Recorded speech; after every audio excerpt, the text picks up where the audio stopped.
What's going on, everyone? Welcome to the channel, The Jewish Catholic.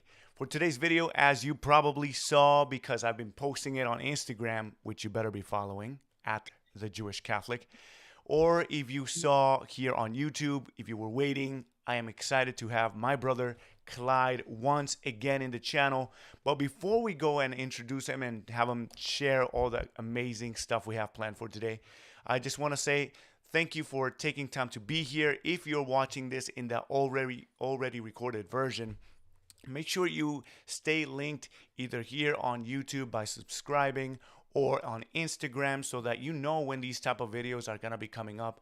A lot of the times, because of scheduling issues, it might be hard to get it at the right time. So when you know that it's coming on through Instagram, then you're prepared.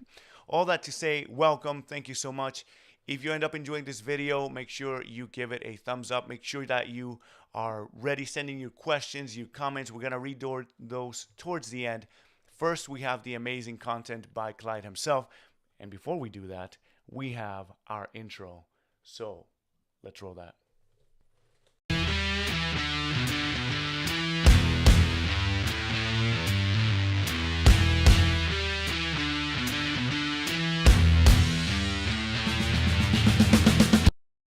And we're back, and let's introduce my great friend, Mr. Clyde. What's going on, brother? Hello, how are you doing?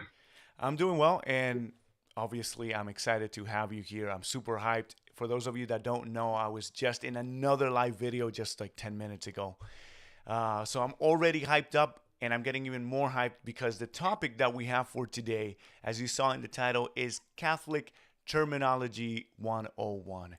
Clyde, what do we mean when we're talking about terms? What's going on here? Why do we even need to talk about this? Oh boy, where do I begin? Well, as you already know, our dear and wonderful separated brethren like to accuse us of things that are not actually factually correct. Mm. Now, I'm not saying that they do this maliciously. All these people do this maliciously, but because we live in see, paraphrase this. We live in 2022 Yeah, in that's the all you digital gotta age. say. And people still have the audacity to accuse us Catholics of believing and doing things that are not actually true. Right, right. So if you're going to actually do research on things that you're curious about while at the same time continue to say the exact same nonsense about Catholics over and over again, then you're acting like a hypocrite. Mm. But before we get into the meat and potatoes of this whole thing, the reason why I wanted to talk about this myself, right, about Catholic Mhm. terminology, is because I'm a brand new Catholic, right? How long have you been a Catholic for? Officially 3 years. This Okay. Easter Sunday that just passed was my 3 year anniversary. Mm. So, with just this little bit of time that I have, you have a couple more years, we can already say that the attacks we get simply for being Catholic are almost on a daily basis. I mean, granted, we are in social media. You're in many YouTube channels all the time doing interviews.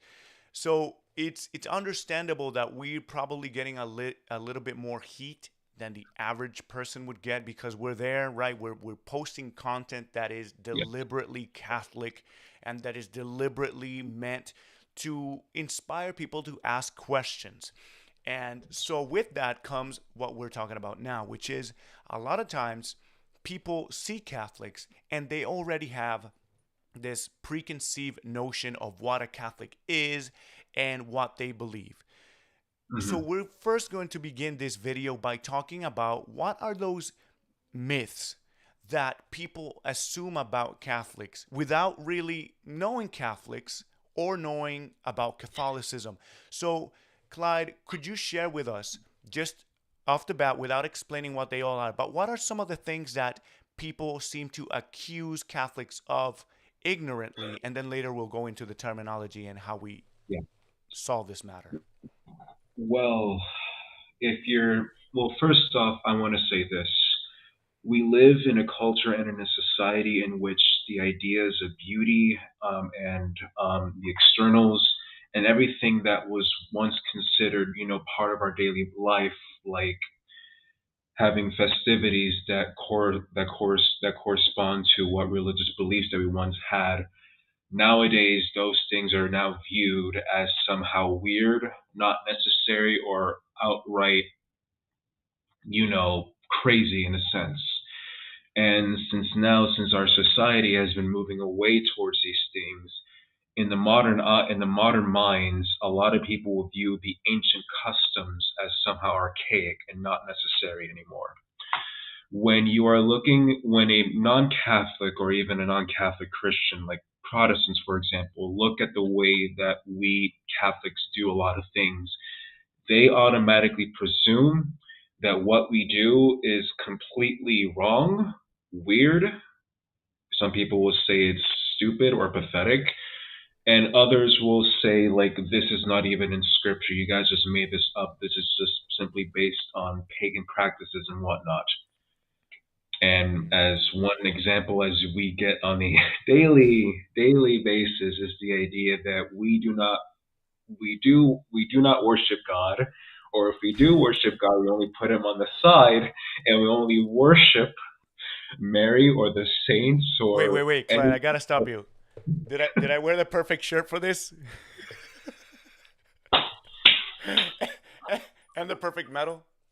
The blessed Oh my medal? goodness. All right, continue.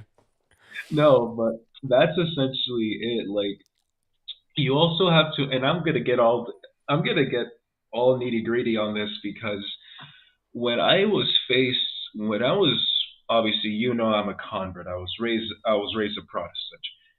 I heard all these accusations against Catholics for a very long time, and as many of you know who've been following me for a long time will know that I've done my research, and it wasn't something that I did overnight. This is something that took many years, and obviously while balancing school and everything. And when I was studying, what the customs of Catholics have been doing for a very long time, I realized that in Catholicism, not just our liturgical practices, but our cultural practices, what we do in in our lifestyles as Catholics correlate with our faith.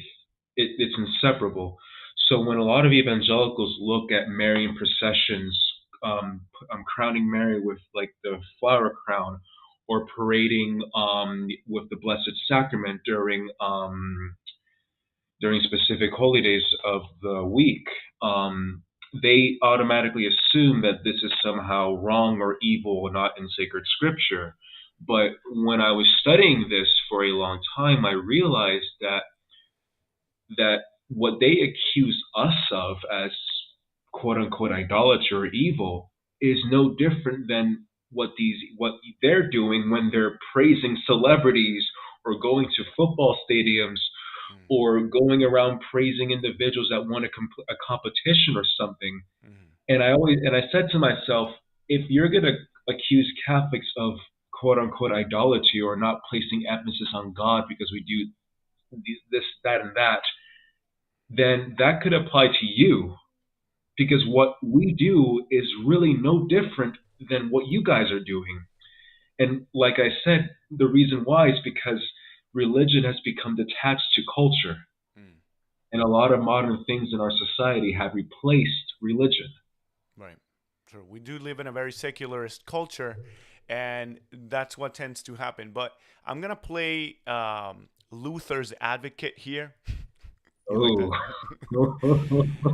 that? Let's say I'm a type of like super conservative Protestant Christian, or Mhm. Reformed Christian, as I've heard it say nowadays, because they want to Do remove you love themselves the from King James politics. Bible? Yeah. Oh yeah, I love it. I love it. But Oh dear. uh, playing Luther's advocate, let's say that I'm very conservative, and I actually don't support being a fanboy for sports teams, and I don't believe in elevating celebrities. I don't believe in none of that. So I'm not doing any of that stuff. But I see Catholics, like you said, again, I'm playing Luther's advocate here, people. So just so you understand, let's say me, I'm a Bible believing Christian, right? And I'm Hmm. looking at this Catholic. he still has Jesus on the cross when Jesus is already risen, and then I see you kneeling in front of this Marian statue. It looks to me like you think Jesus is dead and Mary is your real God. Well, So, as I mentioned previously, Mr. Protestant, our society has become detached to religion. What we originally did in terms of what certain practices such as kneeling, at adoring individuals was something completely common many centuries ago. But nowadays we view these things as idolatrous. But I will have to ask you this, Mr. Protestant. mm, Let, even if you do not think that praising and adoring in biblical figures is somehow acceptable, or think that honoring them or showing them high respect is acceptable, if you think that is not okay, then why do you place so much love and emphasis on the people that gave birth to you, on the person that gave birth to you, such as your mother? Or mm. why do you give so much emphasis and love to the people that provided for you for a long time, your All parents? right, I gotta come back for that, but I don't kneel in front of my mom and give her a. Well, actually, I do give her flowers, so that's different. Okay, but I don't kneel in front of her, and that's definitely paganism. But here's the thing, though: kneeling is not equating to worshiping a deity. I Let's think say, it's for example, yeah, yeah. when let's take a look. Let's okay, Mr. Protestant. If you really love Protestantism so much, you might as well support the Church of England because they still have a monarchy. The Queen is the head of the church, so to speak. And if you were to go to their whichever monarchies that are still out there in Europe, they still pay homage to the root to the sovereign. Mm, And one of the ways that they do is by genuflecting or kneeling before them when they're presenting something or when they're honoring something. Because when you're kneeling and genuflecting towards the sovereign, you're not necessarily honoring the person, but you're also honoring the position that they're holding. The same thing can be said. I'll give you an example. Your wife is Japanese. yes. It is also a custom when you are visiting, obviously, a Japanese house, you actually have to take off your shoes and the floor, right? You're not necessarily standing when you're meeting the family members. You are in a sense on your knees in front of them. I Yeah. bet you had to do that when you met your fiance, when you met the parents of your fiance, right? Oh no, I gotta go. Oh man, actually, hold on. This got really intense for me real quick because when we're talking about bowing and all that, this is one of the things Yeah, that I'm gonna even say it for myself. When I was yeah, outside of Catholicism, yeah, one of the things that did bother me was specifically things that had to do with Mary. I mean, there's a lot of things that I used to think about Catholicism, but the Marian things were the most difficult for me for to comprehend. yes, But one of the things that started to change is when I lived in Japan and we're bowing to everyone all the time. exactly. Yet it's not There's worship. no handshaking at all. In a That's lot right. of the ancient cultures, especially in Japan and Korea or China, the custom to greet people is not shaking someone's hand as we do in the Western world, is bowing. Because bowing or kneeling or getting on both of your knees or prostrating to someone, whether that be a family member, your grandparents, your elders, or someone of a higher status, that does not equate that you're treating them as if they are a literal deity per se, Right. but you are acknowledging that their superiority or you're acknowledging that you have a greater respect towards these people. Mm. And the Okay. thing is that the reason why we do all these things to Our Lady is because even though in the minds of modern people it's wrong or weird, it's because they're not understanding is that one, Catholicism is monarchical by nature. God, Christ is King, Amen. Mary is the Queen, the Pope is God's representative on earth.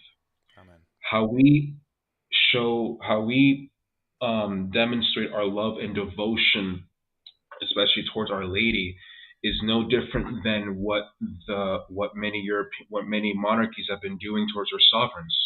Right.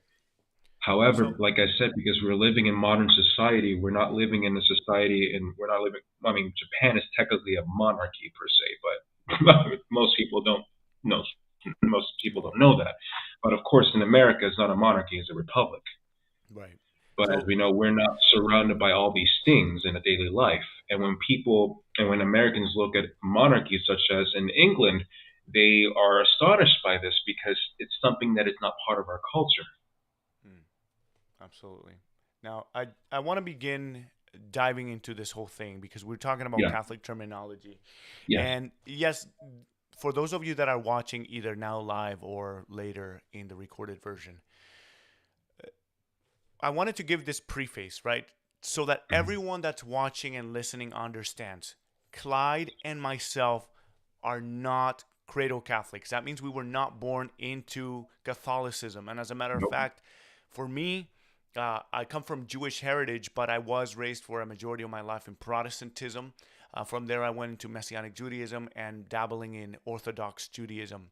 As for Mhm. Clyde, you were a Seventh day Adventist. Was it the only one that you participated I in? was yes, yes, the only Okay. denomination I belong to. All that to say, we understand, we really do understand where Protestants are coming from because we also had misconceptions. But something happened. Something happened along the way in where we began to understand certain things that we had misunderstood in the past. And this is Hmm. why we're here now. So, to Yeah. begin to clarify, for those of you that have the patience to wait, because look, we're telling you right now, we've been where you are. We know all the arguments that Protestants make. I guarantee you, this is not to be prideful. Yeah. And God forgive me if I come off that way. But I'm not trying to be prideful, but I'm just doing it because I love you guys and I want you to understand that the fullness of truth is found only in the Catholic Church. With that being said, Clyde, I want you, as the amazing teacher that you are, guys, you have to follow this guy on Instagram Oh, at Latin Catholicism. He's been schooling people there in a very nice way, li- teaching about these things literally specifically. schooling them. Yeah, it's been pretty fun. I've loved your stories where you're basically dissecting all of these terms that get tossed around. So, if you don't Yes. mind, what we'll do is I'm going to give you the term and you define it for us. You can give us a little bit of the history so Yeah. we can get I it better. actually, if you go, you have your phone on you, right? I I actually do. on my story. If you go on my story, just screenshot because I posted the list. Right. I posted the list right here that I'm. Yeah, I have it Yep, like right I have here. it. Yeah. So yeah, if you have it, We'll screenshot go it, down and the then list. we can go one by one. And just to clarify for everyone that's watching, if I'm not looking at the camera, the reason why I'm not looking at the camera is because I actually took a lot of notes because in my mind I have everything memorized, but I tend to forget some things along the way. So Hmm. it's not like I'm ignoring you guys or Daniel. It's just I want to make sure I get all the points down. Okay. Yeah. So, guys, if you're watching this on the move, you're definitely going to want to watch this later. Specifically, if you're one of Preferably, those yeah. genuine Protestants out there who just wants to know, who wants to learn, whether you're a Catholic and you feel like you don't understand a lot of the things that we do as Catholics or the terminology, this is going to be educational for everyone. So, starting with the first word, and the reason why I want to talk about this is worship. We always hear this, Catholics worship Mary, Catholics worship the saints, worship this, worship that. But what is worship? Okay, before I begin, I want people to understand this. And this is something that people should already know. Languages undergo something called linguistic evolution, meaning that one word or one phrase can mean one thing in one particular time period, then in another time period later on, it can mean something somewhat similar or something completely different. Also, remember, in the evolution of languages, the form of how the specific word is written has changed throughout time and can also have a different connotation and different definition. And the reason why I'm saying this is because until especially Protestants out there, until they understand this concept of linguistic evolution, they will still continue making these accusations against us. And when I was a nerd at school, and one of my favorite subjects was history, and I also loved English. But one of the things that I've noticed is that the terminologies that we're obviously going to talk about were used completely different in different periods of time. So the first word that I'm gonna obviously talk about is worship. The word worship, okay, and I want people to literally pay attention because this is really whenever I hear this, even nowadays, like I really, when people accuse of quote unquote worshiping Mary, like now I'm thinking, do you know what the word worship is? Are you just simply repeating the same words that your pastor Jimbo has told you for many years? Or if you are, then you're being dishonest. I'm terribly sorry. Now, there's before I get into the nitty gritty of the definition of worship, I need to ask this this question to you, and especially to you, Daniel. Mm. Do we worship Mary and the saints? If you're asking me, it depends what your definition of the word is. Correct. That There the are reason why I two. know this is because I've been taking your lessons, so I know. Oh, you're a good student. Okay. There are two answers to this. Yeah. The first answer is no. And we say no is that if we're going by the Protestant's definition of worship, but the other answer to the question is yes. And that is if we are going by the true and proper definition of the word worship. Mm. Now, what is worship? A lot of people need to understand this that the word worship does not appear anywhere in Scripture. Nowhere. Not even in the Greek New Testament. The Explain. word worship was translated in the English Bibles from the Greek word latria in the original Greek translation. Now, the people also have to understand is that the word worship is an odd approximation in English, meaning that since English is the most imprecise language in the world, meaning that it has each word in the English language has been changing its definition for a very meaning and definition for a long time. Every word in the English language does not have the same meaning without its proper context. For example, like even the word love and eat that you find in sacred scripture, especially in the New Testament, can mean so many different things. And when translated into the modern vernacular language, it can become so vague. And this is one of the reasons why the church, the Catholic Church, for a very long time placed a lot of restrictions on sacred scripture and putting them in different languages, not because she was against the idea of translating the Bible into different languages, but because since the Holy Mother Church knew that language evolves and changes meanings over time, we have to be very careful on how we work, how we are to translate or say specific words. And this is the same thing someone in the comments just mentioned, the word gay. The Hmm. word gay meant something completely different, Yep. like decades ago. And same thing with another word I don't want to say. Yeah, It's I the know what R you're word, but talking I about. don't want to get canceled on the internet Yeah, yeah, yeah. for saying the R word, but you know what I mean. Yep. Now, the word worship comes from an old English word that means worthship. Worthship. That basically means that you're declaring the worth of someone or something. Mm. In other words, like it's automatically implying a specific scale of value, but not the ultimate value. Mm. Meaning that you're placing some kind of strong admiration or strong love or devotion to a particular thing. But each level of worthiness or worship is different. Mm. Is really completely different if you think about it. However, as you know, since English has become the most predominant language in the world, when a lot of English Bibles were being translated, especially after the Reformation, a lot of passages in Scripture, specifically in the New Testament, some phrases and words were replaced with the English word worship.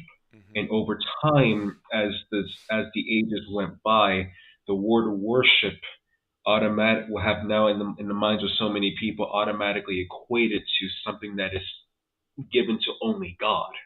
Yeah. And Yeah. you and I both know that that is not 100% correct. Now, Clyde, just real quick to intercede Yeah. here. Just to be clear, this word worship that comes, you're coming from the Old English. You're saying basically that one word was plastered over several definitions of what could mean worship, and now we think of it as just this singular thing, right? Is that correct? Yes. Yes. Okay. And So especially like, go ahead.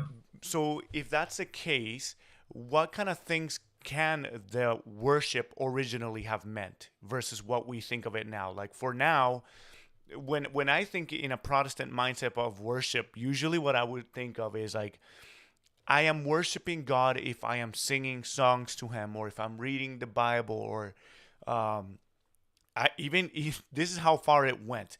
Like, let's say I make a painting, and I'm like, oh, this is my way of worshiping God by doing this painting that is about Jesus or something like that. Like that's what worship meant. And if I'm thinking of a worship service in a Protestant church, it usually is basically a concert, right? You just have songs, there's lights and smoke and all that stuff. Don't, don't forget the laser lights. The laser lights. Yeah, don't forget that. And I'm not even joking. This is honestly for the people watching. I'm not Yeah. joking. Look, I've been in Protestant, Baptist, Seventh day Adventist, and other Christian denominations. Not necessarily that I was part of all of these, but I've been there. And even when I was in the Protestant circles, and again, I'm not trying to diminish the people. I'm sure their heart of many of them are sincere. No, we're not questioning the sincerity, and I've always been Yeah, saying that on my yeah. posts, and you So know this, yeah, and you're a witness of this. Yeah. yeah, Keep exactly. talking. I'm looking at some stuff right now. So I hope nobody misinterprets this. This is just the reality of what I've witnessed, which is when I was when you hear worship, that's usually what it meant. But you're telling us that not Hmm. only is the word worship probably different than that, but that it also had several ways of interpreting what a worship is. Hmm. Because anything in the ancient world, from Egypt to Babylon to Persia, and all these ancient civilizations, almost anything was worshipped. If you were to honor someone like a parent or a grandparent or a child, especially your firstborn child, or if you were to honor or give so much homage to a particular person or an object of devotion, you are in a sense, quote unquote, worshiping it. Now, if you remember the word, that the the old definition of the word worship, you would know what I mean. And when I said anything in this world can be worshipped, literally anything can be worshipped. Mm-hmm. But as I said, the word worship now can mean something completely different than it did even centuries ago. And if you were to read a lot of English poetry, the word worship was also used not just in matters of things concerning religion, but also paying a type of deep love or devotion to a particular individual, like the word, like your spouse, for instance, or a dear loved one. Mm. I'll give you an example. You and I both speak Spanish. Yep. What is the Spanish word for worship? Adoración. What does adore? What does the actual translation from adoración to English means adoration? Mm. You know that the word worship in English it means something completely different in Spanish. Yep. The word adorar has a different meaning than adoración, Yep. but they're still the exact same thing. Wow, that's You get actually what I'm crazy. saying? Yeah, because even like if I'm talking to my wife and I want to say I love you, you could just say te Or adoro. I adore you. Oh. Here's the thing. I know you're getting a little you're getting a little heated right now too. Keep going. I'm liking it. No, no. You can say something. Like I said, I have a lot of things here that I want to say, but if you want to add something in the meantime, I can more than happy to answer. Yeah. Well, later, I actually want to add that. So you explained from the English, right? So I Yeah, want to explain something from the Hebrew. I don't know if that's okay. I don't want to that's step. perfectly fine. Go ahead. Okay, so it's interesting that what Clyde just mentioned for everybody out there is that, the word worship, it's coming in from the Old English worthship, where it's just basically declaring the worth of something which has different Yeah, values. So you could use it for almost anything. And if you go to the Spanish, also, like we just said, if you to your spouse, you say te adoro, it's another way of saying I love you, but technically you're saying I worship you, just so you know. Also, exactly. Yeah. if Go we ahead. go to the Hebrew, the most common word that is used for worship is shaka. But I want to say something real quick in regards to Yeah. that. Yep. Go Because ahead. for shaka, right, if you go to the New Testament first, right, which the majority is, as we can see, is written in Greek. There is a question that get asked to Yeshua, to Jesus, and it's, what's the greatest commandment? And he talks about to worship the Lord your God. It's hmm interesting, the translation there set in English is worship, because it's coming in from a Greek word, Yes. which is not the same thing as worship. It hmm actually, okay, so in English, we see that it says worship the Lord your God. If you go Yeah. to the Greek word, which I don't remember what the actual Greek is, but that Greek word means to fear. Because, and you know this because if you go to that quotation that Yeshua is quoting, it goes to the hmm book of Deuteronomy, chapter Yes. 5, I believe, verse 6, where it's the commandment to fear the Lord your God. Um, so, number one, fear and worship, that's another definition, right? So, That's a worship whole could be different thing. love. Yep. It could The be same fear thing or it can could be be love. said with the word fear because it can mean so many things and it can be a vague word when not taken in its proper context. Absolutely. Now, when it comes to the word shaka, which is, it literally means to bow, that's another thing that it hmm goes again to what Clyde is talking about. Because when I think of shaka coming from the Hebrew, it doesn't just mean singing songs to or whatever. It means to bow for a specific purpose, which means to request something of someone that you think can provide hmm it. So technically, in that sense, you could worship again, like Clyde said, anybody. You could worship anybody. And if you want an example, I actually took a screenshot of this as I was reading through the scriptures. hmm If you go to the book of Deuteronomy, no, not Deuteronomy, in the book of Genesis, actually, chapter 23, there's a situation in which Abraham goes and it says that it's same word, he, shaka, in front of this gentleman. This hold on, the sons of Seth. He went and shaka in front of them, so he technically went to worship them because he was gonna go to them to ask him for a request. So you're talking about idolatry, you're talking about worship, you're talking about bowing. But in here, we see that even in the scriptures themselves, the word shaka, which is what we see for worship, is the same word that is used to describe Abraham going to some guy to bow down in front of him to ask him for a request because Exactly. he knew Yep. that this is a person that could provide something that he needed. So again, even Yes. there, even in the Hebrew, is the same thing that you're saying in Spanish and all that. And and I want to say this. There's a phrase in Spanish that I've always used, and that is un texto tomado fuera de contexto se convierte en un pretexto, Yeah. which means a text taken out of context becomes a pretext. Whew. What is a pretext? A pretext is a given. It's like any kind of justification to anything that doesn't have like a real proper reason. Like you're pretty much giving a justification for something that it's not actually the case. Right. It's like a just because, like when somebody asks a question, you're like, oh, just because, kind of.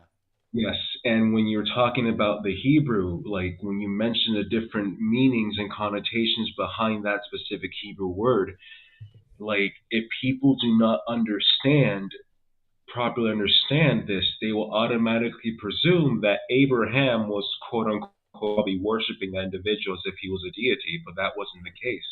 Right. Right. And so, with regards to continuing with the word worship, as you know, and I think most Protestants don't know this, but some Catholics actually do. The word, there are three forms of worship, and there are three Greek terms that we use. One is latria, dulia, and hyperdulia. Those are the three main ones. Mm-hmm. And I'm going to explain each one right here.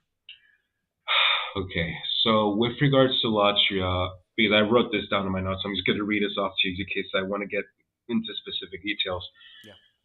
Latria is a Latin word which is a transliteration from the original Greek of the New Testament, where it appears that as latria or latria, as translated, because it's translated poorly from into worship into the English Bibles, which I mentioned before.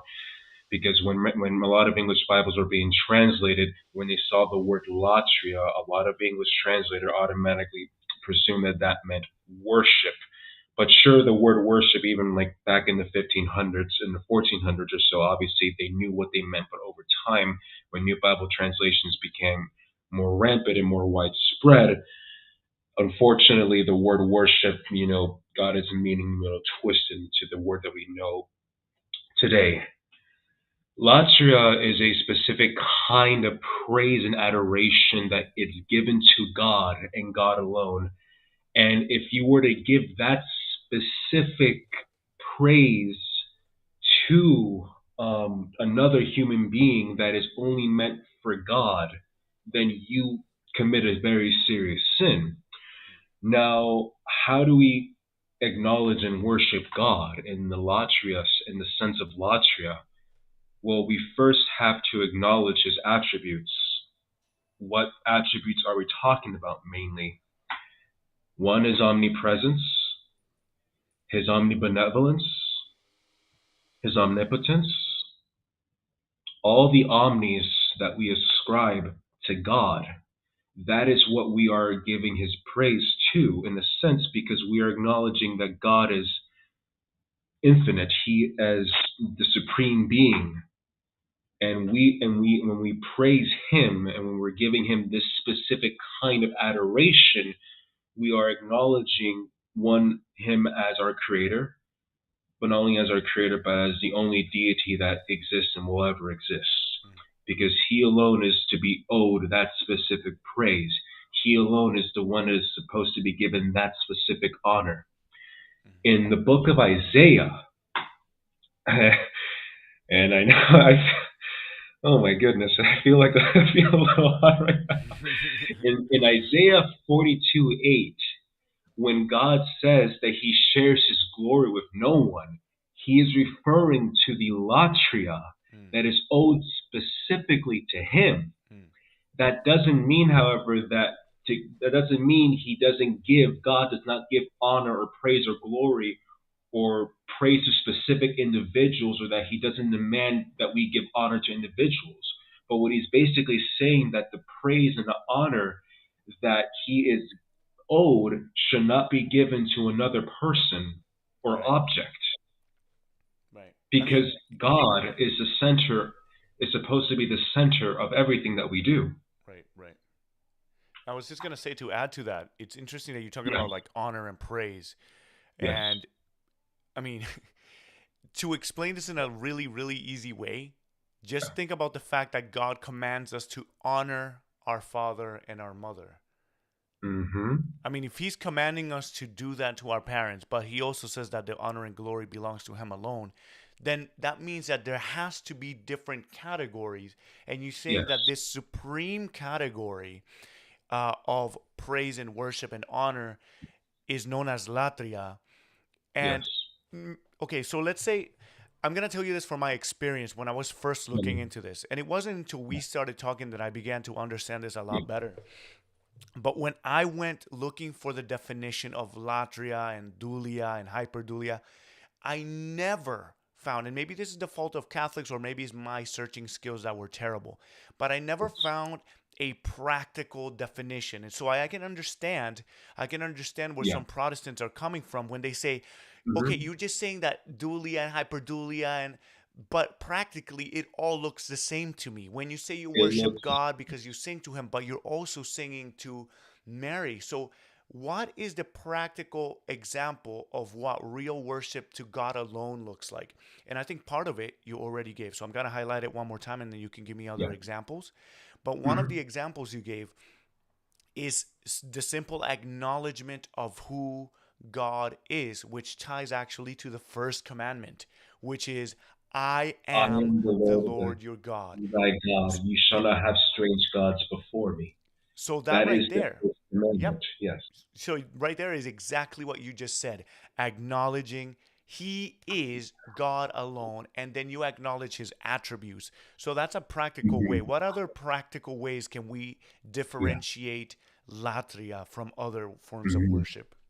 And I want to add to the commandments because the reason why God placed that specific commandment first is because, as you know, the Israelites were belonged to a polytheistic culture. Everything everything was given a status of a deity, specifically to the Pharaoh, but not just to the Pharaoh, but when the Israelites were amongst the Canaanites or other cultures, these other cultures were polytheistic by nature. And so over time, especially after the Israelites left Egypt, the reason why God placed emphasis on the first commandment was not because he was really showing off, but he was also reminding them that these people, these other deities do not exist. Right. I am the singular deity. And the reason why, and if you look at the way Genesis 1 was written, the reason why it says in the beginning God created the heavens and the earth. On the first day, God said, us, let us, or let us create." I say this. The reason why he is speaking in the singular is referring to the reason why it was written that way, because in other cultures there was a specific God to a specific thing of creation. There was a God of the sea, there was a God of the land, there was a God of the Mm, animals, there was a God of the stars, moon, and sun. right. And the way that Genesis 1 was written was to acknowledge that no, God created the heavens and the earth. Hmm. God created the stars, the sun, moon, and stars. God created the land, the seas, the fish. God created Adam and Eve. Mm. It So is there's no to recognize multiplicity of gods, right? There's just that no one that does multiplicity of all. gods. It is acknowledging that He is the singular deity. Right. We do not prescribe other things that have no connotation to God, and that's what I was saying. By acknowledging the attributes of God, we are giving Him the proper latria. Mm. Okay. Excellent. Excellent. Mhm. Before we go into the next one, then, The next do, other forms of worship. yeah, the next form of worship. Is there anything you had to say about latria? No, that's essentially it. It's pretty much summarized. I mean, you can look up a lot of books out there that, or a lot of articles that go into more depth, but what I just Mm. basically said is pretty much like a good summary of it. Yeah. One thing that I just wanted to add real quick, I don't know if you were actually planning to mention this, but Hmm. latria also involves sacrifice. And that's one thing that we do not Okay. sacrifice to Mary. We do not sacrifice to saints. Hopefully, you're not sacrificing to your parents or to friends or to Depends anything on what else. you mean by sacrifice, of course. That's another thing. See, every word, as we can see here, I think that's one of the things we have to take home with us, everyone listening. Almost Hmm. every word has multiple definitions. So you have to be very Hmm. specific, and intention matters. So when we're talking about Yes. sacrifice, for example, if we're talking about the Torah, this is where I'm more um, clear in. Whenever we were talking about worship, we're talking about actually slaying animals and offering blood to Yes. a deity. It could be to Hmm. God or it could be to these other false gods. And that's what God didn't want us to do, right? That's why he was always telling the Hebrew people to not even eat unkosher things or to eat things with the idolaters, because just partaking of that it's not that eating is bad or anything, No, but it led to getting involved in that sacrificial system to other because gods. those things were given up. They were given sacrifice to the other gods. Exactly. Exactly. So you were giving the life. When Daniel and his other friends are at the royal palace of Nebuchadnezzar, remember, if you guys read the Old Testament, you remember the reason why Daniel did not eat and his friends did not eat those other specific foods, not just because, I mean, there were a lot of foods out there they could have eaten, but sure, Right. the other specific foods like pork and other specific seafoods they were not supposed to eat because of the Levitical laws. But there were some other foods that they could have eaten, but they did not. But instead, they offered they decided to eat the fruits and the vegetables. That's right. If you know, in common cultures, a lot of things that were most of the things that were sacrificed to the gods were living creatures, whether That's that right. be animals or humans.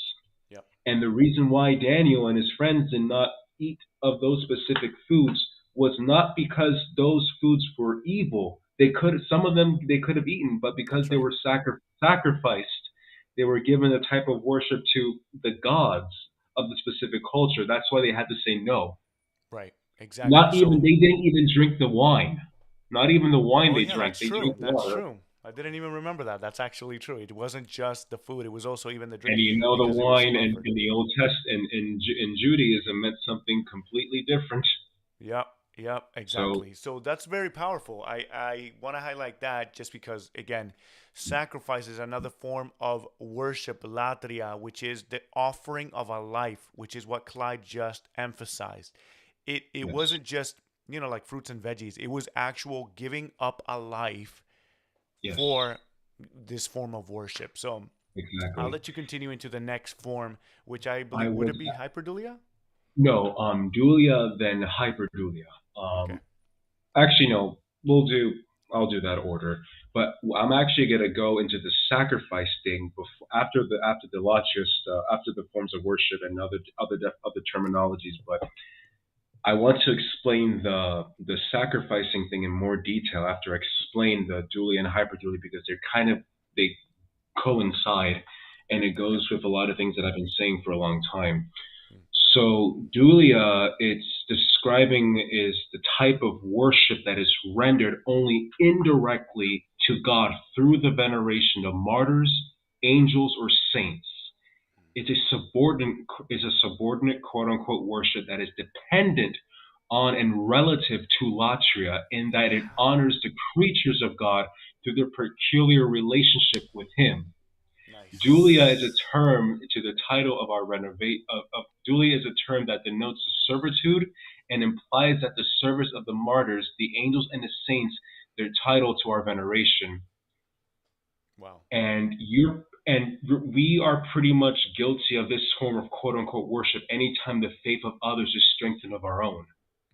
So Mm. you and I, any one of us, whenever we praise an individual on earth, we're giving them dulia, a type of I see. dulia.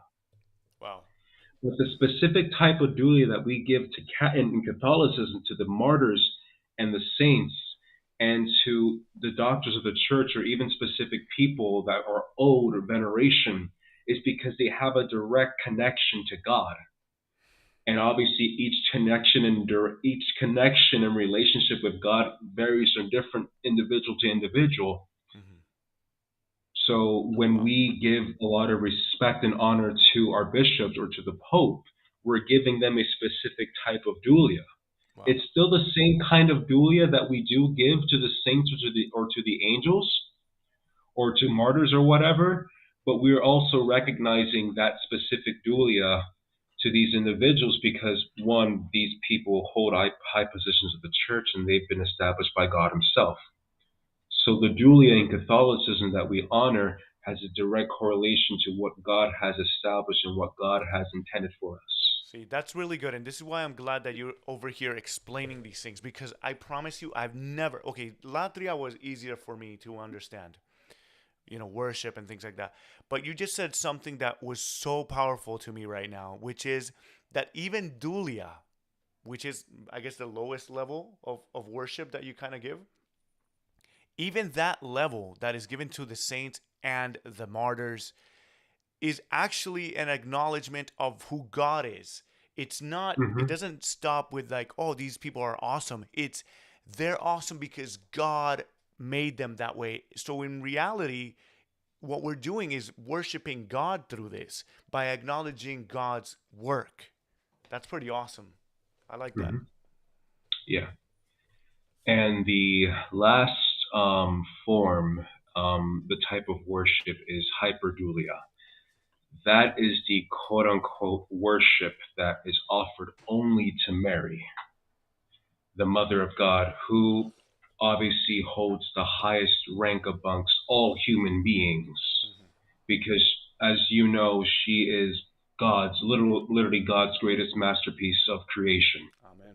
She is really the crown jewel of all creation. That's right. And the type of honor and veneration that we give to Mary, unlike the other people that we do in Dulia, the reason why we give that such devotion and honor and praise to Mary is one, she gave birth to our salvation, which is Amen. Jesus Christ. Yes. Because without her, there will be no sacrifice on the cross, there will be no redemption, there will be no Catholic Church, and no hope for humanity. Ooh. Which is why we call Mary our life, our sweetness, and our hope. To Yeah, thee we which is cry, very true controversial men for and a lot of children people. do. Yep. Yes. Keep going. Go ahead. Yeah, and that's pretty much like a basic understanding of these three forms. I mean, a lot of Catholics understand this, but with regards to, because you talked about sacrifice, and I'm actually gonna say, and you saw this in my stories, and I'm gonna say this again, is specifically towards our Protestant brethren, and I'm not saying this to be mean or disrespectful. I'm not questioning their sincerity, but I have to say this. Protestants don't worship Jesus. What?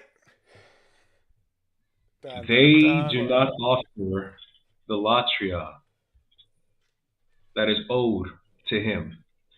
Because Protestants do not offer the cultus latria, which is the highest form of worship, their worship of Jesus that they do on every Sunday or whatever event that they have is not the authentic worship. Hmm. Because even Protestant converts, especially the intellectual ones, like Tim Staples, Scott Hahn, Marcus Grodi, um, Steve Ray, even they admit if you look back a lot of their old lectures that they say they acknowledge that what they did in their Protestant churches did not constitute as worship because they knew that they felt and later on after they converted to Catholicism they knew that they were missing something Hmm. because you have to understand this sacrifice is the central act of every religion including Christianity. Right. Yes. So Cain important. slew Abel in a jealous rage because Abel's sacrifice was acceptable to God, while Cain's was not.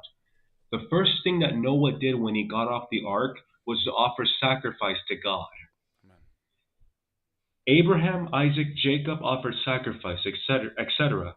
And Melchizedek, whose prefigurative oblation was bread and wine, which Hmm. obviously we know this was a prefigurement to the Melchizedek, to the priesthood of the Catholic Church.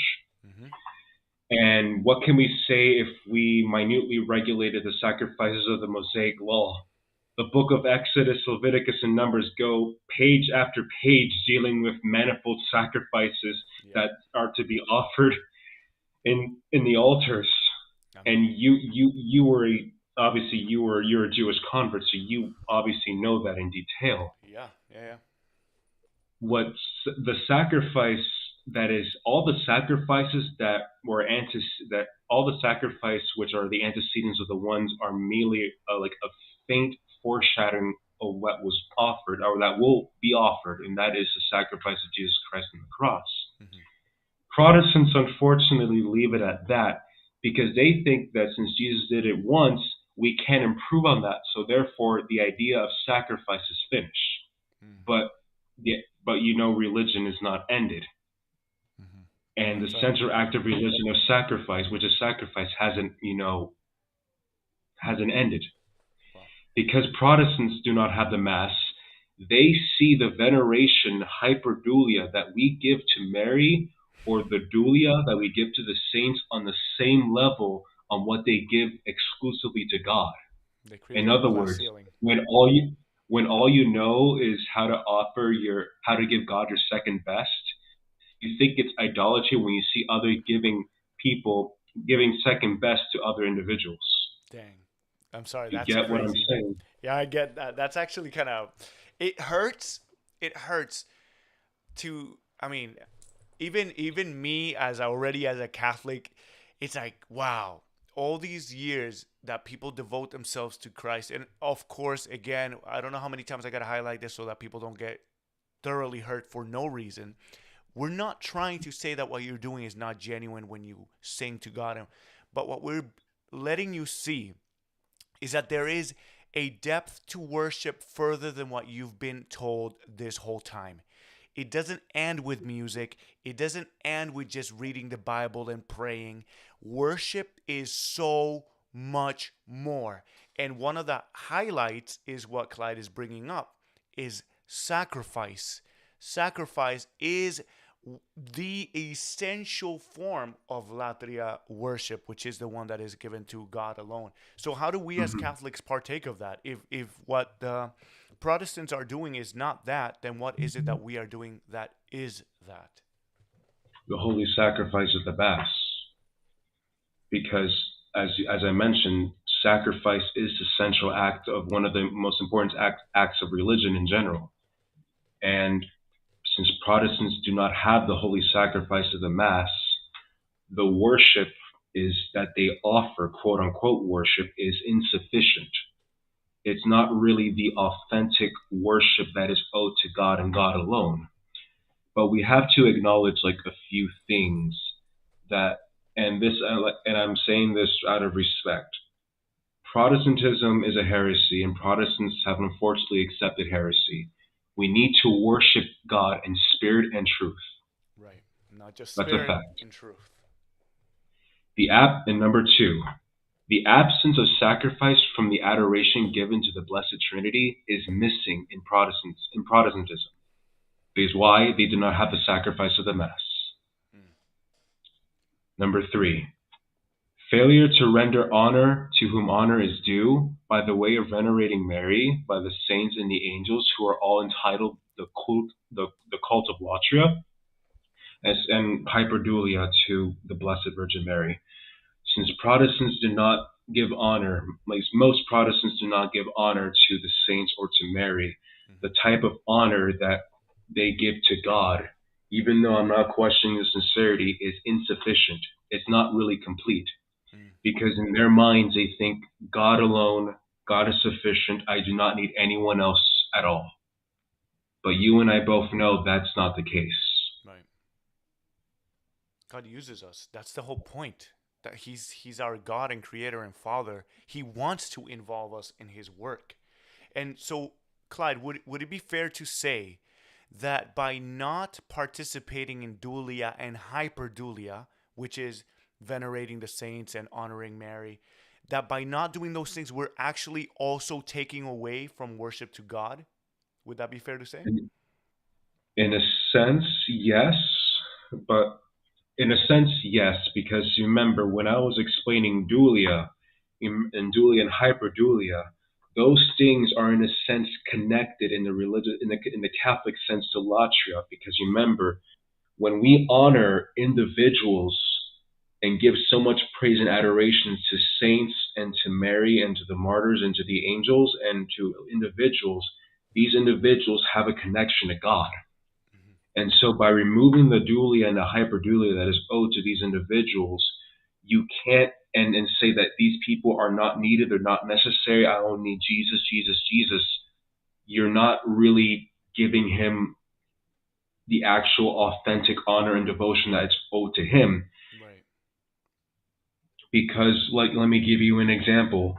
Moses.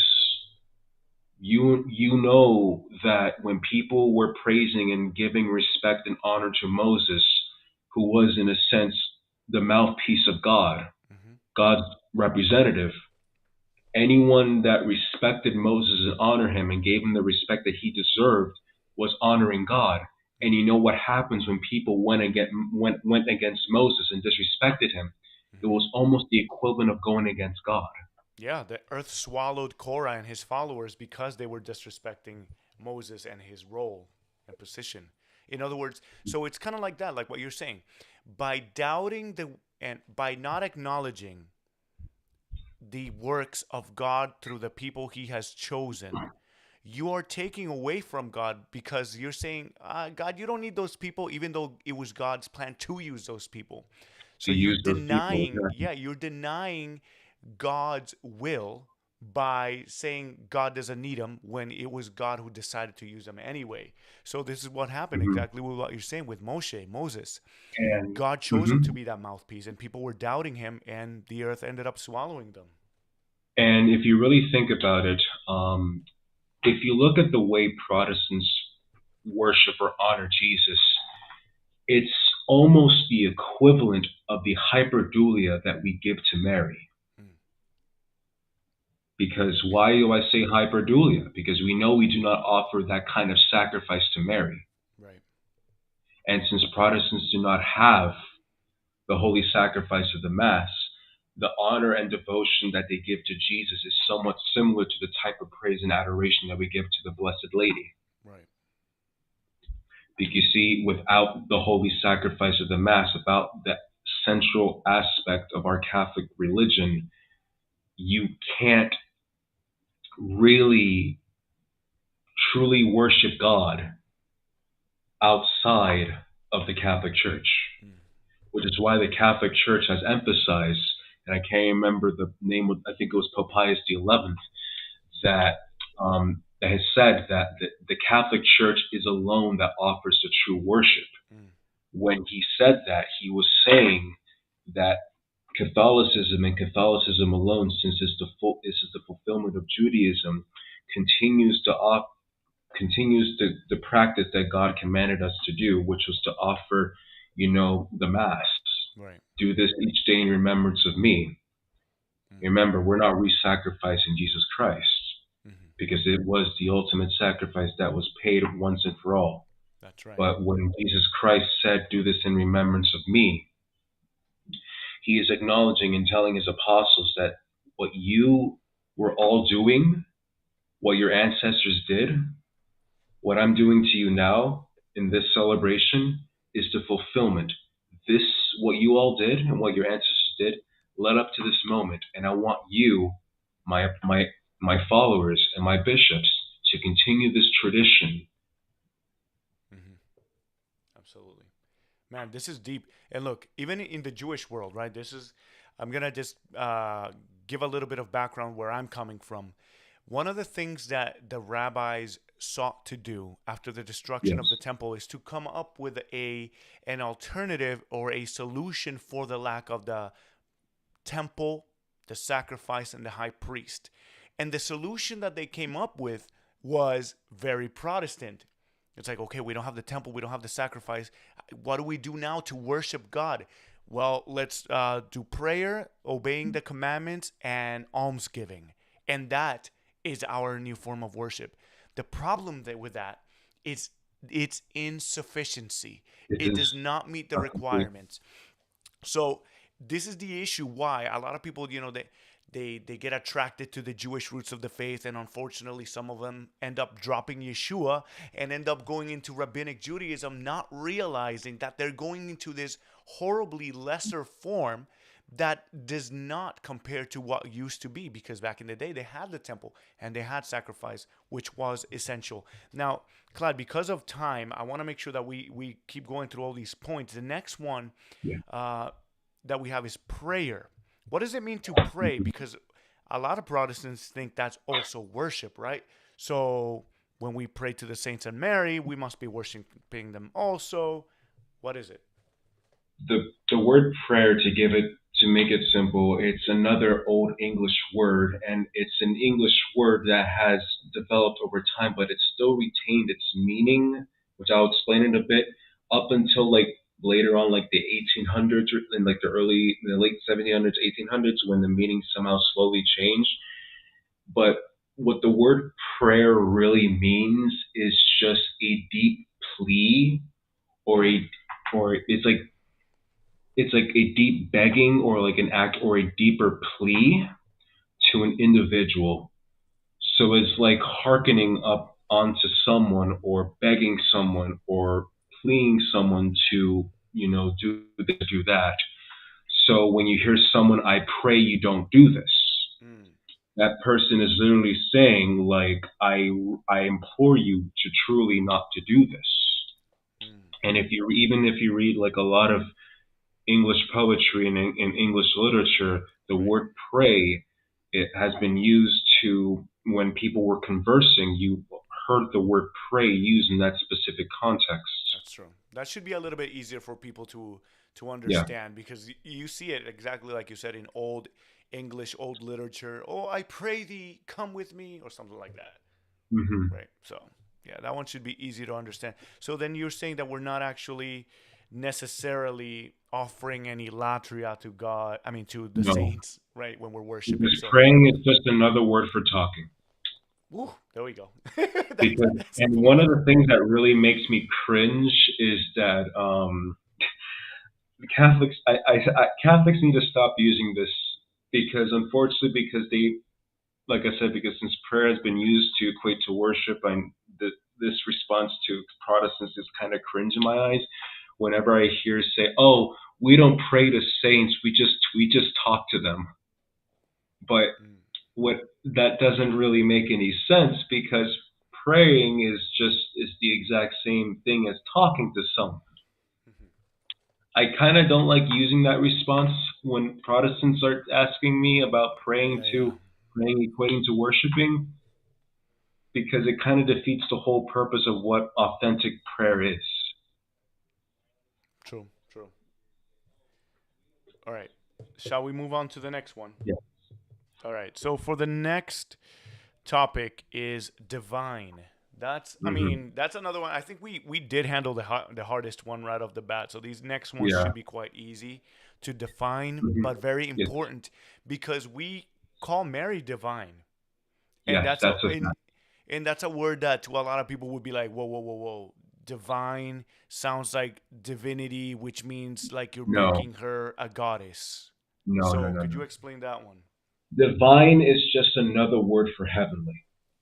Mm, That's essentially it. This very word, like any other words, does not mean, something that it goes exclusively to God. Because when you hear the word divine in other languages, it means something different. The Spanish word for divine is divina. mm-hmm. There's a title that we in English that we give to, that not a title but a connotation that we give to Mary, called the divine maternity. Mm, The reason why it's called the divine maternity is because her motherhood was, in a sense, something sacred, something holy, something that was set apart from all the other pregnancies and the raising up of children of different mothers, because mm-hmm. her relationship to Jesus Christ, her son, was something very impactful and powerful.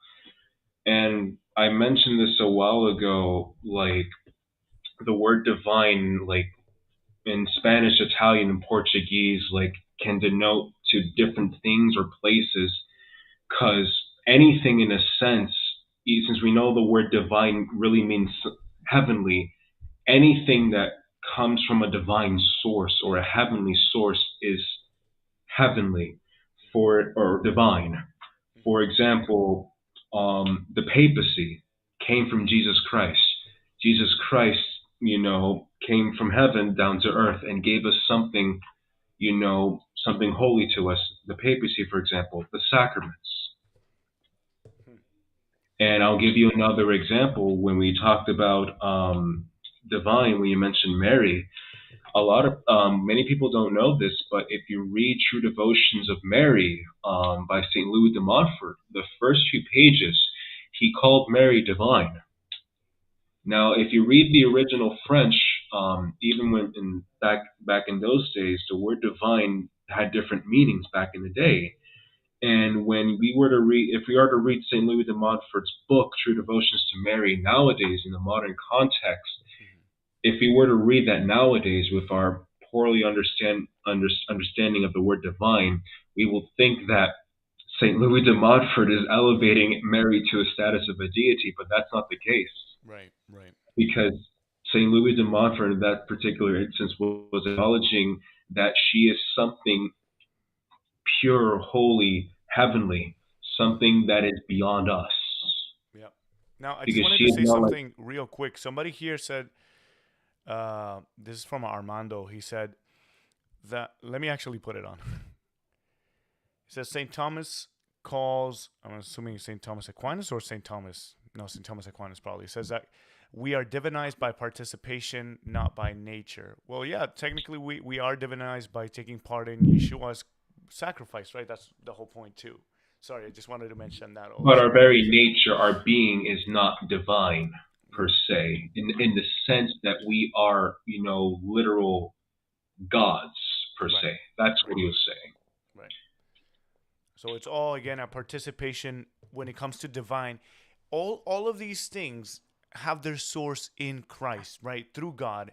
None of this, even the dulia, hyperdulia, when it comes to prayer, because when we're even praying to the saints, we're asking them to intercede for us to attain something from God, not that they provide it all in and of themselves. And when it Hmm. comes to the divinity, or actually not divinity, we're talking about the word divine specifically. Even though it sounds very related to other words like divinity and deity, it's not necessarily attributing a deific factor to these individuals like No, Mary, but rather no. saying that because of their participation in God's will, they have been elevated to a higher degree than somebody else might To be. a higher status than the average human being. Correct. Now, the next word that we have is sacred. What is that? Hmm. Sacred is essentially, gosh, I wrote this. There you are. Mind you, all the definitions I have them memorized, but I have to make sure I do this the right way, or else I might miss something. Basically, the word sacred really means setting something apart that is holy, Right. or that's something that is closely connected to a deity. Anything in the world has some sign of anything that is anyone or anything that has some kind of connection to the supernatural or to a deity is sacred. Mm. Like God Himself, for example. Since God is beyond us, He has been set apart Hmm. than us because, as you know, He is God and we're not God. Right. For example, another thing that we can say that is sacred, books can be called sacred, people can be called Sacred sacred, or other scriptures. objects. Yeah. Sacred scriptures. What's the Spanish word for holy? The phrase for holy Bible in Spanish? Like Biblia, Santa Biblia or La Sagrada? Sagrada Sagradas Biblia. Escrituras, yeah. Exactly. Yeah. Now, another example of the word sacred is Sacred Heart. Mm. As you know, the phrase Sacred Heart nowadays really applies to Jesus' Sacred Heart, but that doesn't mean that other things in a religious context can be identified as exclusively like not sacred. If we understand Mary as as an extraordinary human being that was set apart from other human beings, Hmm. we call her heart the Immaculate Heart, but in Right. reality, it's also a sacred heart. Hmm. It's still something holy. I'll give you another example: the Holy Family. Right. In Spanish, the phrase Holy Family is Sagrada Familia. Mm. In the literal translation means the sacred family. Yeah. Why? Because Jesus, Mary, and Joseph, the Holy Family, is a sacred and holy family that has been set apart from other families that have existed or will ever exist. Yep. Yep. Man, that's deep. Now, can I shoot in a little bit of Hebrew in there? Go ahead. Because the Hebrew literally is the exact same thing that you just said. The Hebrew word, okay, so both sacred and holy are Hmm. interconnected words. Even Yes. like you mentioned in Spanish, they're basically interchangeable, right? Santo y Interchangeable. sagrado, right? Yep. Santo y sagrado, same thing. So they're coming in from the Hebrew word kadosh. The word kadosh means just what Clyde said, which means to be set apart for a divine purpose. So when you're talking about the utensils, we're not talking even about angels and God himself. We're talking about the vessels that were used in the temple, like trays to pick up ashes.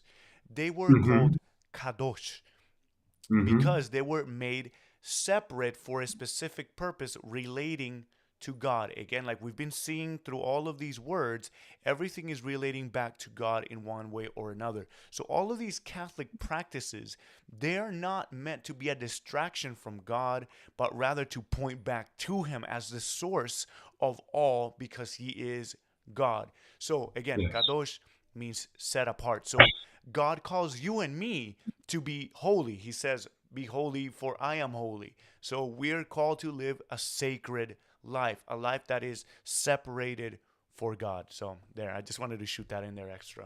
Mm-hmm. Yeah. But same thing. Did you have anything else you wanted to add about that word? No, that's essentially it. Actually, I wanted to add something. I mean, there was a reason why in the Old Testament, like the objects of the Old Test of the Jewish worship were placed on it, were had heavy emphasis. And as you know, when these specific objects were stolen by the enemies, Mhm. like that the Israelites would would will even sacrifice themselves to get those objects back. Why? Yep. Not because those objects contained had its own power, but because of the connotation it meant to it. Right. Because Right. those things had a connection with God, and we use them to offer to in our in the and they use them for the worship services. Same thing when Catholics today, when Catholic churches are vandalized, when statues are vandalized, when the tabernacles are stolen and stuff, or like the reason why in pre-Vatican II canon law, where the reason why the laity were not meant to touch, the sacred objects, that's only meant Hmm. for the priest, not because people, not because we hate the people, but because the meaning behind those objects were important and they had a specific connotation to them. Right. This And they were belongs separated. to God. Yep. This belongs to the sacrifice of the Mass. The Yep. sacrifice of the Mass is the ultimate act of worship that we give to God. All the things that we do, all the elements, all the externals that we do in our liturgies all point to God. Exactly. Purposefully removing those things and saying those things are not relevant, saying those things are not needed, or let's just get rid of those things because they are distractions. No, they're not a distraction. They point us to God. The Amen. reason why you think it's a distraction because you do not understand Hmm. what the context of those things are. Absolutely. Same Man. thing. Same thing with the vestments, the priestly vestments. Yep. Absolutely. Wow, man, this is deep. This is. Uh, I wish we had even more time to dig into this, but I do want to add just a little bit of an extra something. So you Hmm. just mentioned about statues and things like that that are separated for a holy purpose. They're sacred because they're separated for God and for His service or for anything that is used to point us back to God, right? Everything that we're doing here is to point us back to God. Whenever a statue is defaced or you know vandalized, we call that sacrilege. Exactly. Yep. Sacrilege is basically to go and take something that has been taken for the purpose of something holy, right? Something that has been set apart for God. When that is dishonored, we call it sacrilege because it's a way of taking something that belongs to God and staining it, ruining it, breaking it. It's a disrespect to God directly or indirectly. So any form of act that goes against something that belongs to God, that's called sacrilege. So, and unfortunately, we did witness a lot of that in the past 2 years. We've been seeing that a lot, especially in America. I've seen it in Canada, in France. It's been happening a lot. And why do you think this happens? Remember, folks, that we're living in a world where our enemy is not the people that we see around us. This is a spiritual fight. And what do you think the enemy's going to want to do? Why is it that the devil and the demons choose specifically Catholic items, Catholic churches? Because even the enemy knows that there is an important factor relating to these things, not because of they have a power in and of themselves, but because it's something that, because it has been separated for God, now this has a special significance. It's Yes. just like sacramentals as well, right? We use rosaries, we use crucifixes. I have mine over there. We have holy art, holy icons, and all of these things that we use as part of the Catholic life. These physical things that are set apart for God, they are sacred not because they have any special power on their own, right? We get these things Mhm. blessed. And I think No. it's funny. A lot of people are like, why do Catholics get everything blessed? Why do you have to bless your car, bless your house, bless it? That does nothing. But in reality, it's It's because we're separating all that we are to God. exactly, and I want to add this: a lot of evangelicals will say Catholics get so worked up when a lot of their things get destroyed. They should mean nothing to them. And my response to that is like, oh really? Then why do you care so much when a lot of when in 2020 a lot of memorials and monuments were being torn down by the crazy radical left? Ooh, You that's all true. went in uproar. If you're going to accuse us of quote unquote idolatry or Mm. worshiping statues or paying too much emphasis on these things, then you should keep your mouth shut and let the crazy radicals destroy pretty much America for all I care. Right.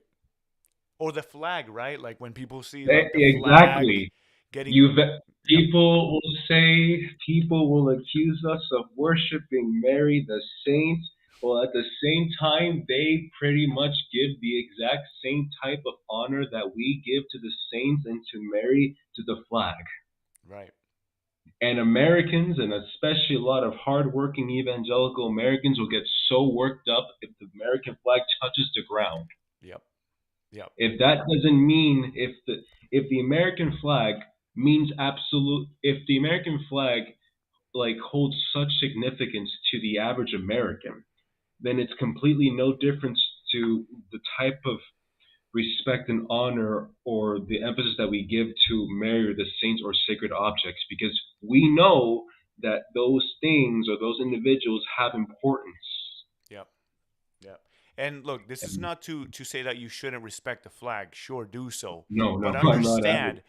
understand that the mother of God, right? Mary, the Theotokos, the God bearer, the woman who God chose from the beginning to be the mother of our Lord.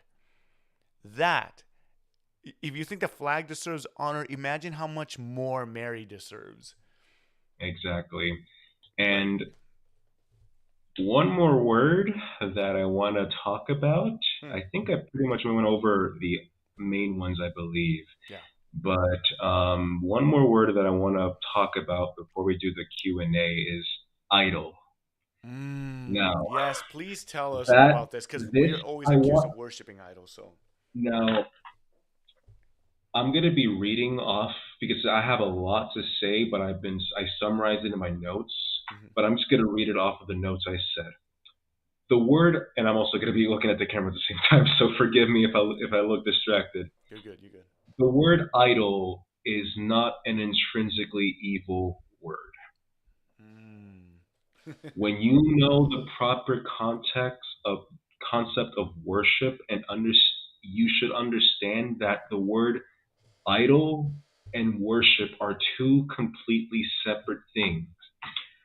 The word idol, most people don't know this, and let's be honest, like I'm going to give you some examples Mm. later, but the word idol has many different definitions.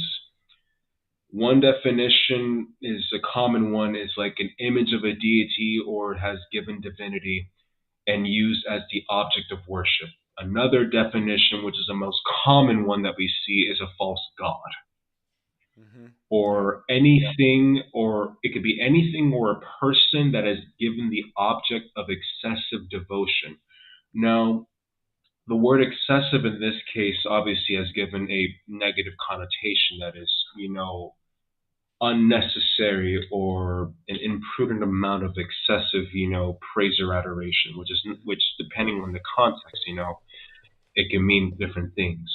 But in our modern times, we use the word idol in the secular life. I'll give you an example: American Idol. Yeah. I'll give you another example since you live in a country that I'm planning on visiting. Hey. What do you call Japanese pop stars? Idols. Idols. Exactly. Yep. Yep. K-pop stars. They're called idols. Yep. Now, the reason and another definition of the word idol does not, like I said, the word idol is not a negative word, but another definition can really mean like an individual or an object that has been placed to a specific status that is kind of because of their status in society or their status in a culture, we give them that kind of honor and respect.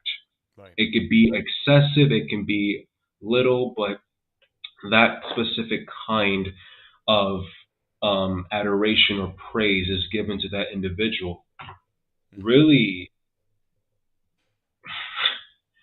I'm just having like a bunch of Yeah, sparks brother. going on in my head because it's a lot.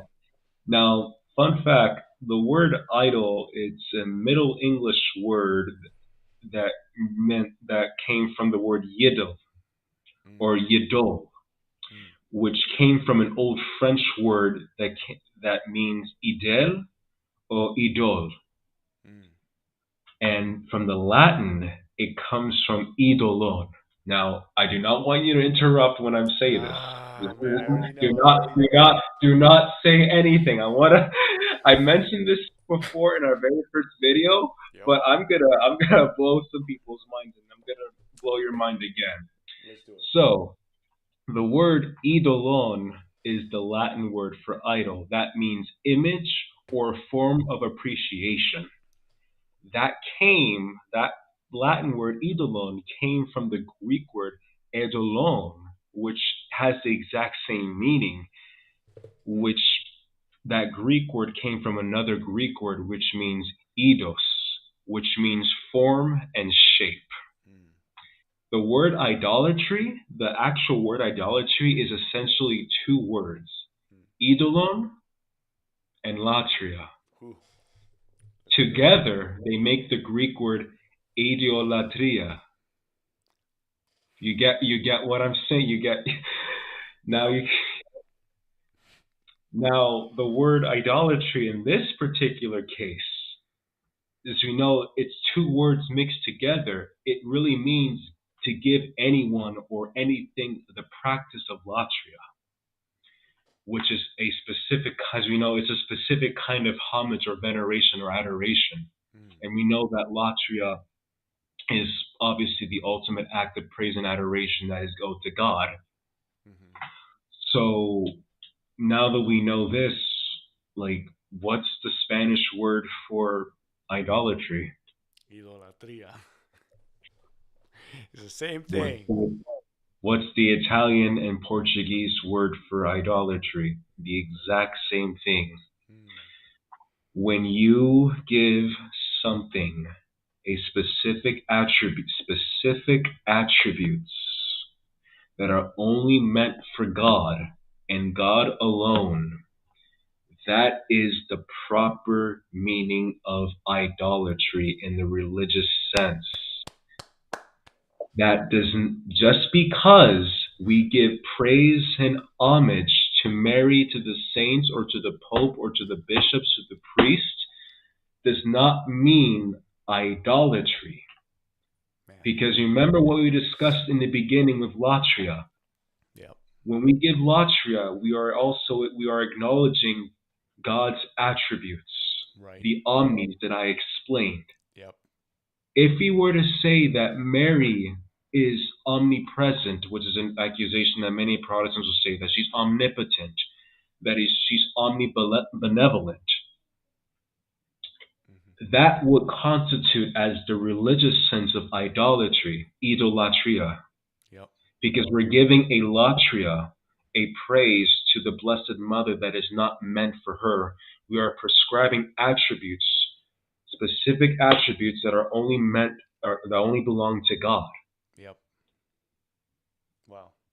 This is so great, man. This is why there's a huge difference between what we see in the Old Testament scriptures versus what people accuse Catholics of now. What were the people back in those days doing? And we still see some pagans do it now, offering sacrifices to other false deities.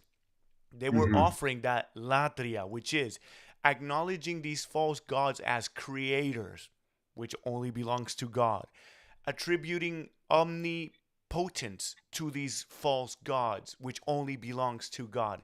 That's real Exactly. idolatry, and And, offering mhm. sacrifices, And neither of speaking of, which we do.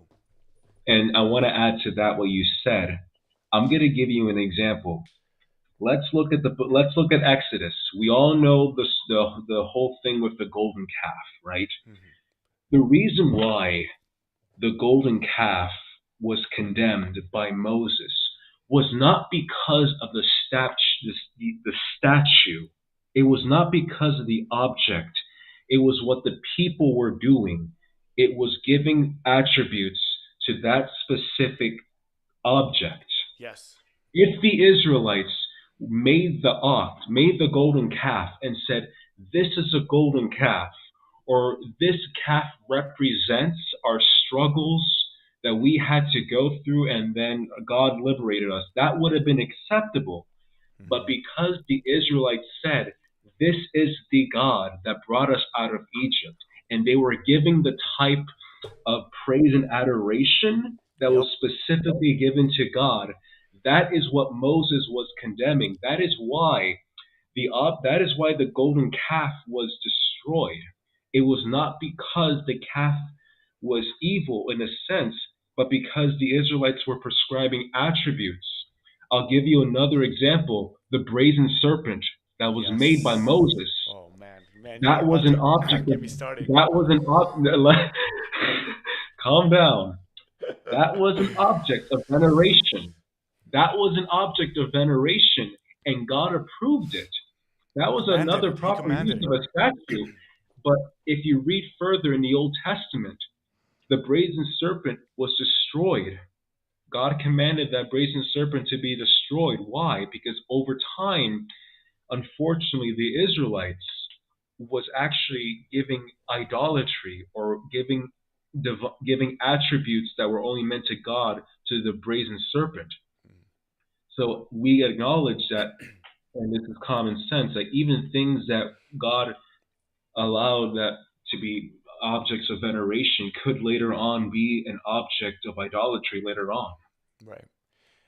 One thing that I want to add to this also, and we're probably going to start wrapping up by going into the questions real quick, is the whole notion of Catholics even creating statues, right? And a lot of people, a lot of Protestants like to quote the commandments that says, "Thou shalt not make any graven images." And I'm like, finish the commandment. Finish it. It's They never finish it. Do you notice this? They never Every finish single it. person that ever says about statues and this and that, they always say, "Oh, but the commandment says to not make any graven images." And when I tell them to Let me finish find it, the second commandment and read it in context, and I think you and I can probably explain the context like in detail. And yeah, this is related to what I said in the beginning. Let me read it. yeah, Thou shalt not make unto thee any graven image or any likeness of anything that is in heaven above, or that is the earth beneath, or that is in the water under the earth. Thou shalt not bow down thyself to them or serve them. The reason why that was emphasized, that second half, was why? Because in the other cultures that the Israelites were engaged with, particularly in ancient Egypt, yeah, they were surrounded by the Egyptians that were giving a type of cultus latria to the objects. yeah, When God said, do not make these images and bow down to them or give that kind of veneration, he's basically saying you can make the image. The images is not the issue. right, It's just you cannot do the exact same thing what the Egyptians did, or what the other polytheistic cultures do. Yep.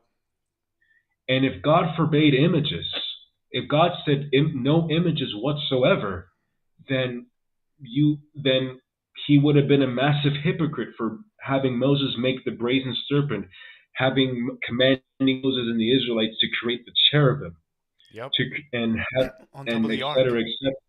Exactly. Exactly. So you see the problem. They're not taking the text in its proper context, and this is what I said. A text taken out of context becomes a pretext. Yep. Yep. And this is all over the scriptures. Even if you go to the book of Jeremiah or Isaiah, I can't remember which one it is. The prophet is talking about how the people were taking these, and there's a little verse that they use against Christmas because of Christmas trees. They're like, oh, you see, you can't be. If you read it again, it's the same thing. What were they doing? These people, it says that they were taking down these evergreens, decking them with Mm-hmm. gold. You know, it looks like a Christmas tree in your mind. But what does it say? Because they were offering sacrifices to these things and attributing things that only belong to God, saying that these things can hear your prayers and that they can answer it out of their own ability, that they're all powerful, that they're all knowing, when they were just statues. So it all goes back to the same thing. When we're talking about idolatry, when we're talking about worship, all of these words are interconnected. And now you can see, folks, why it is so crucial, not just for Protestants to understand, but even for Catholics to understand the terminology that we're using.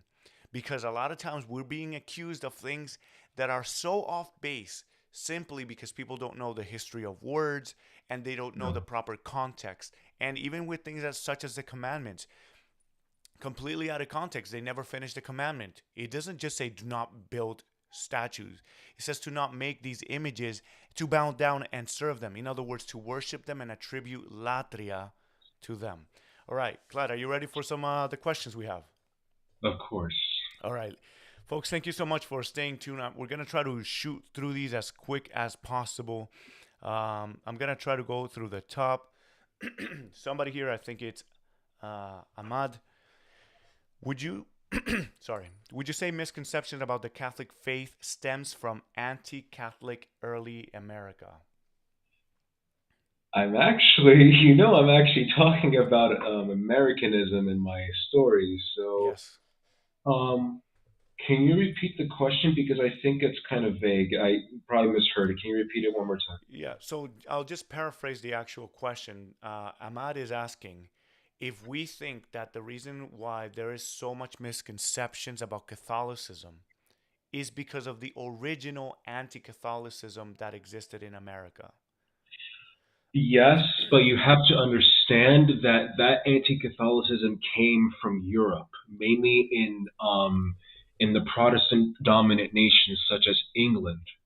Hmm. Because as you already know, ever since the Reformation, many other Protestant groups, such as the Calvinists and others, they took things to the extreme, with their condemnations of any of sacred images, Hmm. and the liturgy, all that kind of stuff.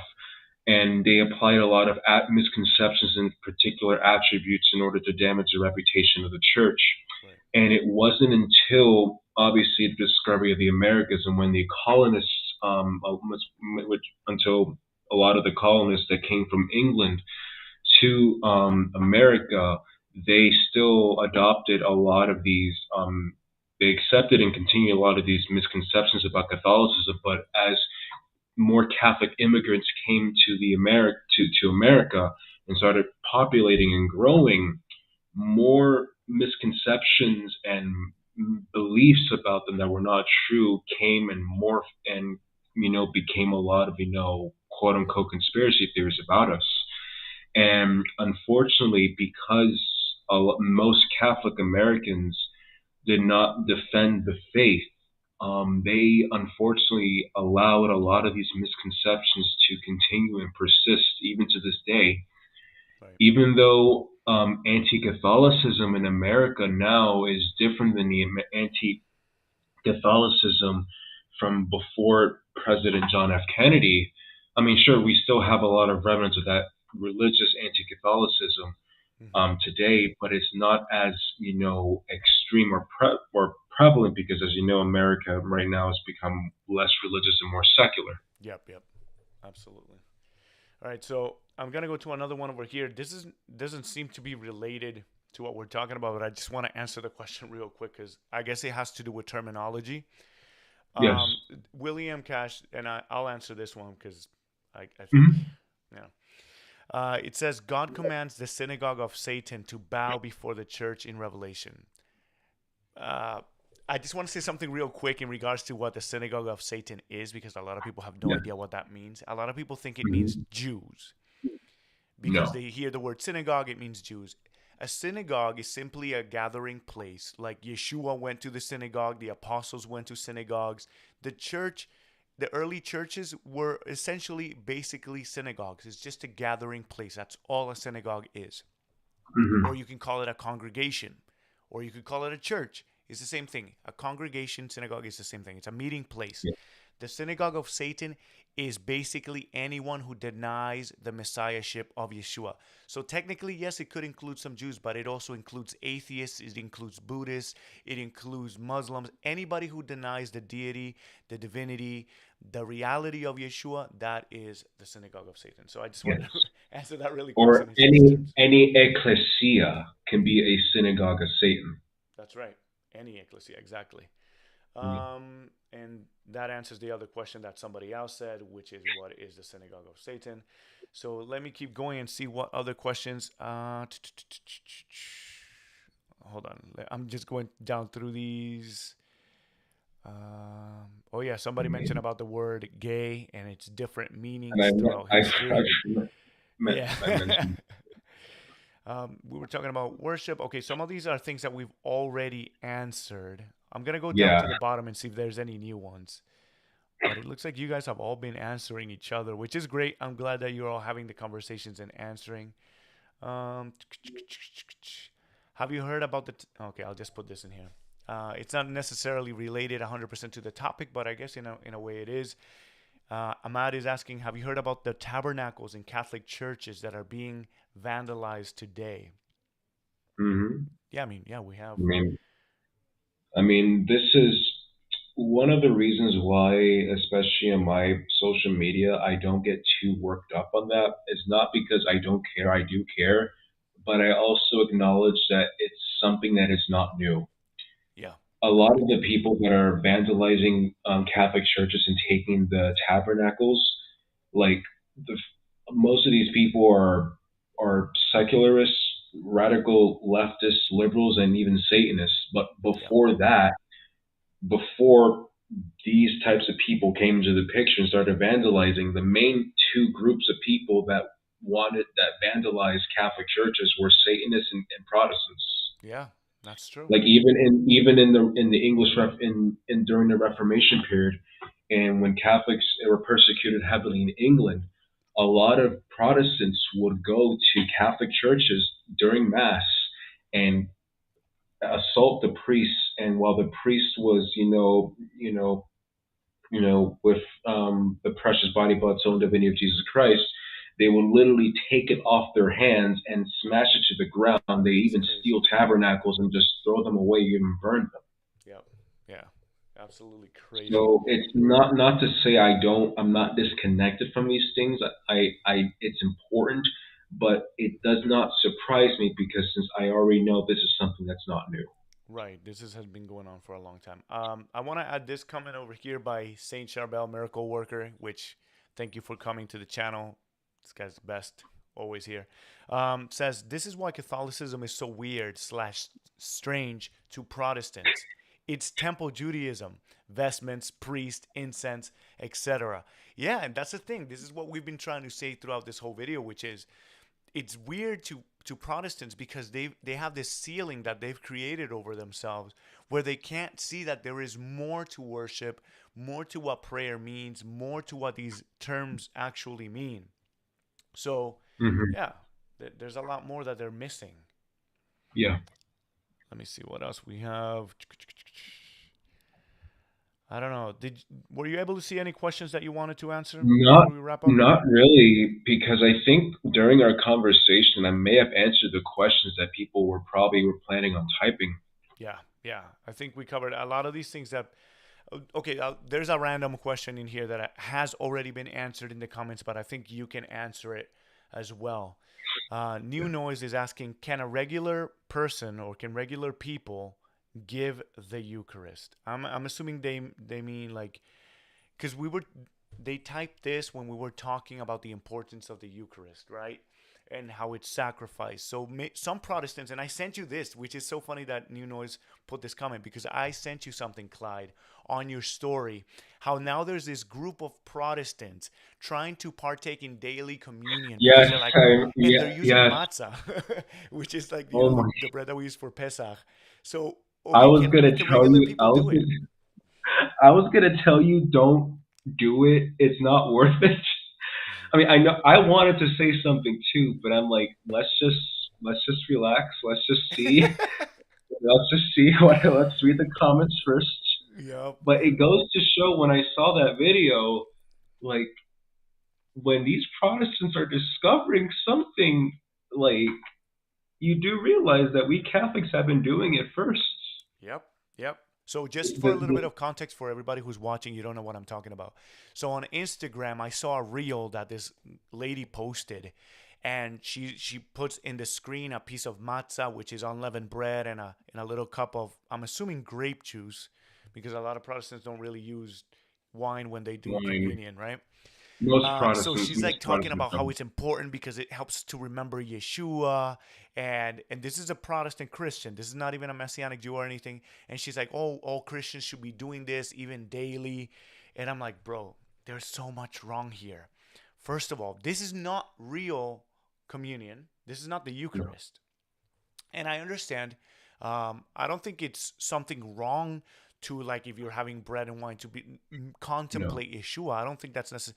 But the issue is when you think that that is actually the Eucharist. It's not, and that is no, not partaking in Holy Communion. no, and this is why the church has, for a very long time, made prohibitions for Catholics not to attend Protestant work, Protestant services as a replacement for their Sunday obligations. Why? Because Protestants do not have the Eucharist, Yep. and if you and I'm putting this in a simple way to summarize it. If a Catholic were to receive Protestant communion with full knowledge of what they're doing, it's kind of the equivalent of giving Jesus Christ a middle finger. Dang. Because how can you say that you believe in transubstantiation, that you believe that in Catholic churches we hold the body, blood, soul, and divinity of Jesus Christ in our Mass, while at the same time you eat the communion from Protestant churches? Who do not believe the No, reality of the Pro- Eucharist? and Protestants and Protestant churches can't really be considered houses of God, mainly because one they do not have the Eucharist, and our houses of God in our Catholic churches because we hold the Blessed Sacrament in our churches. Right. It's the same thing, very similarly um, in the tabernacle in the Old Testament and the Ark of the Covenant. It was the dwelling place of God. It Right. was the house of God. Exactly. Exactly. So yeah, to answer that question, no, a regular person cannot give the Eucharist because what the Eucharist is really Yeshua under the species of bread and wine. However, I want to explain this a little bit further. The Hmm. only way that you arrive at actually having the Eucharist is when a bishop or a priest who has been ordained through the Catholic Church. Hmm. And I understand that even Orthodox brethren, their communion is considered legitimate because they Valid. have also apostolic succession. Hmm. Only then is that person who has been given the authority by God and passed down, only that person, when they do the consecration, does that then become, through transubstantiation, really the Yeah. body, blood, soul, and divinity of Yeshua. So Hmm. no other way. It doesn't matter if you as a lay person take some bread and wine, and you can, again, I don't think personally, I don't think that if you have bread and wine at home and you happen to think, oh wow, this reminds me of Yeshua, I don't think that's a sin. No, However, it's you not. have to be completely understanding that that is not the Eucharist. That is not communion. Hmm. That is just you imagining it, which again, I'm not saying it's a sin, No, but do not no. confuse these things because then you're committing the error. Then you It's are the same. basically betraying the Mhm. fact. It's the same thing. We can say the same thing with young boys, young kids, dressing up as priests. You see the Exactly. pictures and Yes, yes, videos yes. playing the mass. Yep, You yeah. know, as long as they don't think that what they're doing is what they're literally eating or drinking is the body, blood, soul, and divinity of Jesus Christ, as long as they don't think that they're actually performing the consecration, what they're doing is completely innocent. Mm, yeah, absolutely. Yeah, that was actually a great explanation. That great example, I think. When Yeah. you have little children, they see a priest and then they get the little vestment. I think it's so cute, and I think it's so great that they're like trying to emulate that. I'm like, oh man, look, Yeah. they look so great. So I pray for those that they would actually become real priests of the Lord one day and actually be able to offer up that holy sacrifice of the Mass. Um, all right, folks, this has been a pretty amazing video, Clyde. As always, it's such an honor to have you. And today you spilled so much knowledge. And I already knew a lot of this because I've been following your stories. Hmm. But again, you just brought some things that were completely mind blowing. I hope that you folks appreciated it. Is there any last message you would like to provide the viewers? One thing I can say, number one, what Saint Jerome says: the ignorance of scriptures is the ignorance of Christ. Another thing, like I said multiple times, a text taken out of context becomes a pretext. If you do not understand the proper context or the meaning behind a particular text of scripture, then you destroy and distort the entire passage, not just the entire passage, but even like the entire Bible. Mm-hmm. Another thing I would say is that Catholicism, even though what I just explained to you is information that the average layman does not know, I do encourage a lot of you Catholics out there to do more research into these topics, because using the same old arguments to Protestants is not going to work most of the time, Right. because nowadays, especially, more Protestants are discovering the church fathers. Mm-hmm. More Protestants are learning Greek and Hebrew. And unfortunately, since most of these people do not have a proper educated background in these things, they may end up inserting their own biases, and they may take things out of context. Yep. Doing the same thing they did So, with the scriptures. exactly. Exactly. So I do recommend um, doing research. I mean, the only reason why I know a lot of this stuff, because I spent years studying Catholicism, because I wanted to know what the Catholic Church actually taught. And as a bookworm and as a nerdy boy myself, like I've whenever I like something, like I get so involved in it. Like Mm-hmm. I will grab anything or watch anything or read anything just to gain the information, because I love it and it Mm-hmm. intrigues me. Yeah. Yeah. Absolutely. Well, again, Clyde, thank you so much for your information, for imparting your wisdom. May the Lord bless you and increase your wisdom. And I pray that everybody who has listened to this message, if you're already Catholic, I hope that He has strengthened your faith to realize that only in the Catholic Church do we have the fullness of true worship, the fullness of the truth. And also for anybody who is not Catholic, I hope that these words, again, they're not meant to be insultive, but at the same time, it's a wake up call to understand that there's more than what you have been taught. So I pray that this blesses your life. Thank you everybody for watching. Make sure to subscribe to this channel if you're not already subscribed. Make sure to follow me on Instagram at the Jewish Catholic. Make sure to follow Clyde at Latin Catholicism. God bless you all. Have a great week. Shalom.